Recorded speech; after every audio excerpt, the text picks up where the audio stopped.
Shalom, praise God, be the light in the world என்ற தலைப்பில் எண்ணாகமம் 26ஆம் அதிகாரத்தில் உள்ள சிந்தனை துளிகளை கர்த்தரின் வெளிச்சத்தில் காண்போம்.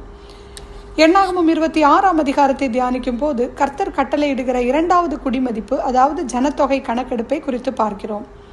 இது சீனாயிலே 38 ஆண்டுகளுக்கு முன் நடந்தது. இப்பொழுது அவர்கள் விரைவிலே கானானை சுதந்தரிக்கப் போகிறார்கள். அந்த தேசமானது 12 கோத்திரங்களுக்கும் பிரித்து கொடுக்கப்பட வேண்டும். இதற்காக குடிமதிப்பு மிக மிக அவசியமான ஒன்றாக இருக்கிறது. இந்த அதிகாரம் எண்ணாகமத்தின் ஒரு புதிய பகுதி ஆரம்பமாக காணப்படுகிறது. புதிய சந்ததி கர்த்தருடைய வாக்குத்தத்த நாட்டிற்குள் பிரவேசிப்பதற்கு ஆயத்தமாகிறது. எண்ணாகமம் 26ஆம் அதிகாரத்திற்கு பின்னால் உள்ள அதிகாரங்களில் அவர்கள் வாக்குத்தத்த நாட்டை அடைவதற்கு ஆயத்தங்கள் செய்வதை பார்க்கிறோம். முதல் மக்கள் தொகை எண்ணப்படும் பொழுது 38 ஆண்டுகளுக்கு முன் லேவியரை தவிர மற்ற இஸ்ரவேலரில் 20 வயதுக்கு மேற்பட்ட ஆண்கள் 6,35,550 பேர் என்று பார்த்தோம். ஆனால் 38 ஆண்டுகளுக்கு பின் 6,01,230 பேர்களாக மாறியிருக்கிறார்கள் என்று நாம் இந்த இடத்தில் வாசிக்கிறோம்.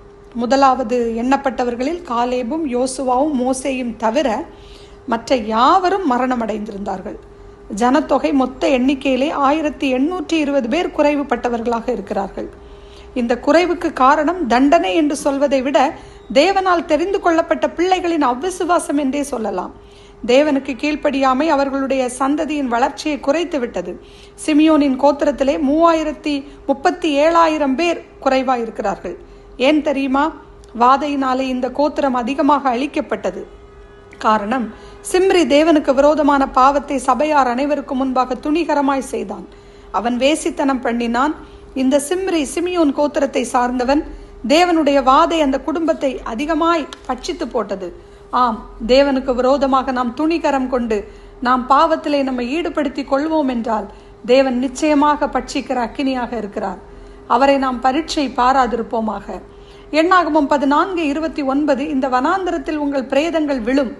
உங்களில் 20 வயது முதல் அதற்கு மேற்பட்டவர்களாக எண்ணப்பட்டு உங்கள் தொகைக்கு உட்பட்டவர்களும் எனக்கு விரோதமாய் முறுமுறுத்திருக்கிறவர்களும் ஆகிய அனைவரின் பிரேதங்களும் விழும் என்று வசனம் வாசிக்கிறோம். பாருங்க, பாத்தீங்களா? கர்த்தரே இதை சொன்னார், அவர் நிறைவேற்றினார். பழைய சந்ததி முழுவதுமே வனாந்தரத்தில் அழிக்கப்பட்டு விட்டது. இப்பொழுது புதிய சந்ததியினர் இருக்கிறார்கள். ஆனால் 20 வயதுக்கு கீழானவர்களை கர்த்தர் ஒன்றும் செய்யவில்லை. ஒருவேளை இந்த 20 வயது என்பது நம் வாழ்க்கையை குறித்து நாமே கணக்கெடுக்கக்கூடிய ஒரு வயதாகும்.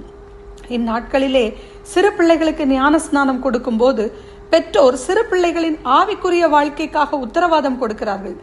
ஞான ஸ்நானத்தின் போது சிறு பிள்ளைகளுக்காக உத்தரவாதத்தை கொடுத்திருக்கிற நாம் அந்த உத்தரவாதத்தை நிறைவேற்றுகிறவர்களாக இருக்கிறோமா என்று எண்ணி பார்ப்போம்.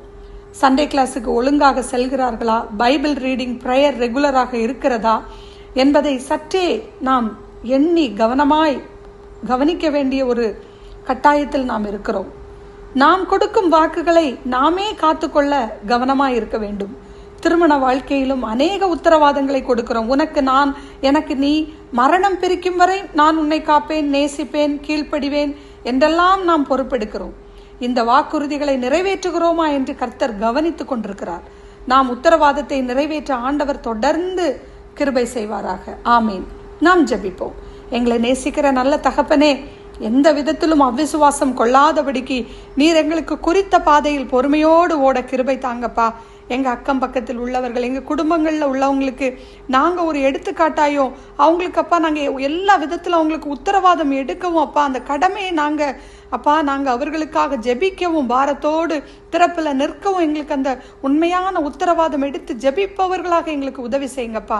எங்களுடைய வாழ்க்கை இறுதி வரை உம்மோடு நிலைத்திருந்து முறுமுறுப்பில்லாமல் எல்லா விதத்திலும் சந்தோஷமாக இருந்து விசுவாசத்தை பரிசுத்த ஆவியானவர் துணையோடு முன் செல்ல உம்முடைய கிருபையை தாங்கப்பா. துதி, கனம், மகிமை எல்லாம் உமக்கு ஒருவருக்கே. இயேசு கிறிஸ்துவின் நிதான நாமத்தில் துதிக்கிறேன் எங்கள் ஜீவனுள்ள நல்ல பரமபிதாவே. ஆமேன்.